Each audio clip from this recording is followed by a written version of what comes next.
Lee Marvin was born on February 19, 1924 in New York City into a family that appeared stable and comfortable from the outside, yet his early years were anything but predictable. His father worked in advertising and had served in World War I, while his mother came from a well-established Southern family. Despite these structured surroundings, young Lee struggled with discipline and direction. He was expelled from several schools and often described as rebellious, energetic, and unwilling to conform to expectations. Those early struggles, however, quietly shaped the intense individuality that would later define his screen presence. Rather than following a traditional academic path, Marvin seemed destined for a life driven by instinct and experience. The same restless spirit that once caused trouble in classrooms would eventually fuel performances that audiences found strikingly authentic and impossible to ignore. War service and a lasting turning point. World War II marked a profound shift in Lee Marvin's life. He enlisted in the United States Marine Corps and served in the Pacific, where he experienced the harsh realities of combat at a young age. During the Battle of Saipan, he was seriously wounded, an event that left both physical scars and emotional depth that would follow him throughout his career. He later received the Purple Heart, a recognition of his service and resilience. The discipline and perspective he gained during these years gave him a grounded, unfiltered outlook on life. Friends and colleagues often noted that Marvin carried himself with the quiet confidence of someone who had witnessed history up close. This authenticity translated naturally into his acting, giving his characters a sense of realism that felt lived in rather than performed, and it remained a defining quality of his on-screen persona for decades. Finding his way into acting after the war, Marvin did not immediately step into the spotlight. Like many veterans adjusting to civilian life, he explored different jobs before discovering a genuine interest in acting. He worked practical roles, including manual labor, before gradually gravitating toward theater in New York. What began as curiosity soon revealed itself as natural talent. His deep voice, tall frame, and steady gaze gave him an unmistakable presence even in small productions. Directors quickly noticed that he did not need elaborate gestures to command attention. He simply occupied the space with quiet authority. By the early 1950s, Marvin transitioned into television and film, often cast in supporting roles that relied on strength and intensity. Although these were not leading parts, they allowed him to refine his craft and establish a reputation for sincerity, laying the groundwork for the breakthrough performances that would soon follow. Rise to recognition. In film, Lee Marvin's rise in Hollywood was gradual but steady. He appeared in films throughout the 1950s, frequently portraying soldiers, detectives, or morally complex figures. These roles suited his natural demeanor and allowed him to build a recognizable screen identity. His true breakthrough arrived in the 1960s when he demonstrated unexpected comedic timing alongside his trademark toughness. Winning an Academy Award for Cat Ballou surprised many who had only seen him in stern or dramatic roles, proving his range extended beyond the hardened characters audiences expected.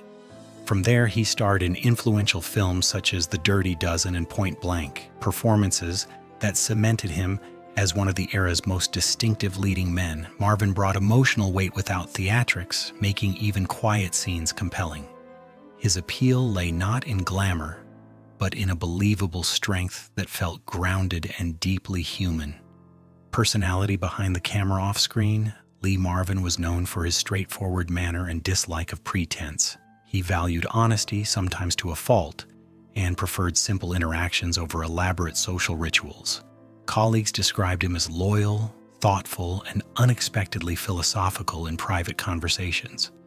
While he enjoyed social gatherings and carried a reputation for hard living, those close to him often emphasized his intelligence and dry humor rather than the rough image sometimes associated with him. Marvin was not drawn to celebrity culture and rarely tried to polish his public persona.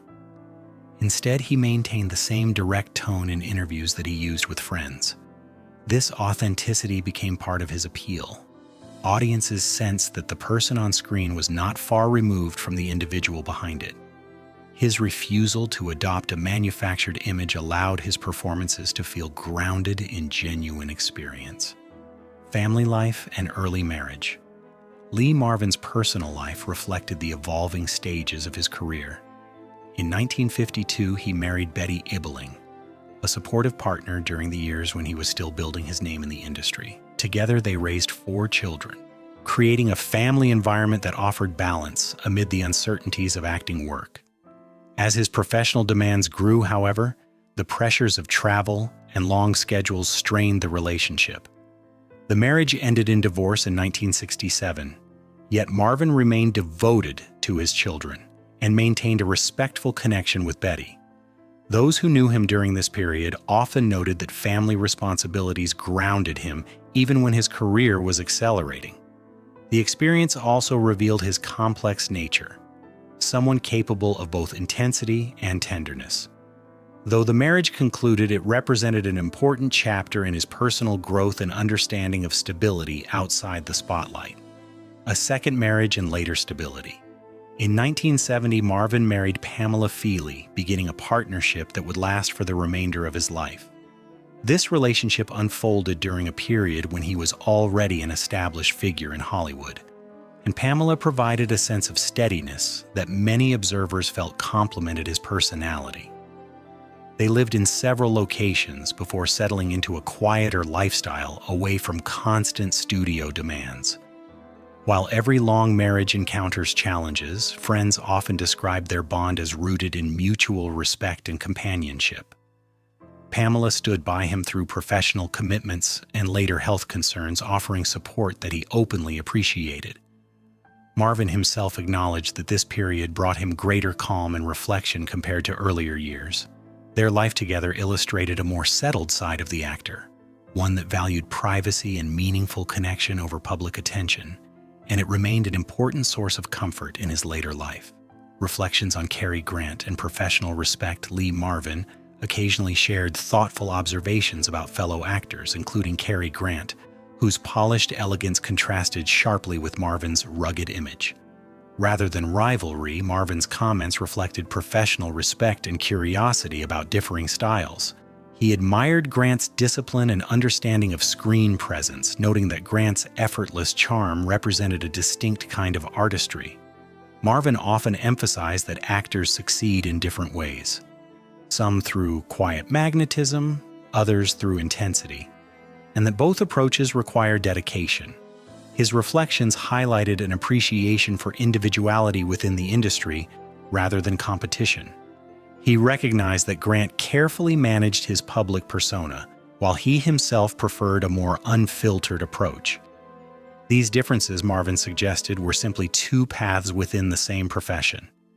His remarks revealed insight rather than controversy, showing an actor who understood that authenticity can appear in many forms and still command lasting admiration. Health challenges and final years. In the mid-1980s, Lee Marvin began facing serious health difficulties that gradually limited his work. Years of demanding schedules and long-term habits took a toll on his physical strength, leading to extended medical treatment and periods of recovery. Despite these challenges, those around him often remarked on his determination and quiet humor, qualities that remained intact even as his energy declined. He approached illness with the same stoic composure that had defined his career, rarely dwelling on discomfort, and focusing instead on maintaining independence. Friends and family observed that he valued simple routines and meaningful conversations more than public appearances during this time. Although he appeared less frequently on screen, his earlier performances continued to resonate with audiences. His final years were marked not by spectacle, but by reflection, gratitude for enduring friendships, and a calm acceptance of life's natural transitions. Legacy of authenticity and influence. Lee Marvin passed away on August 29, 1987, leaving behind a body of work that continues to influence actors and filmmakers.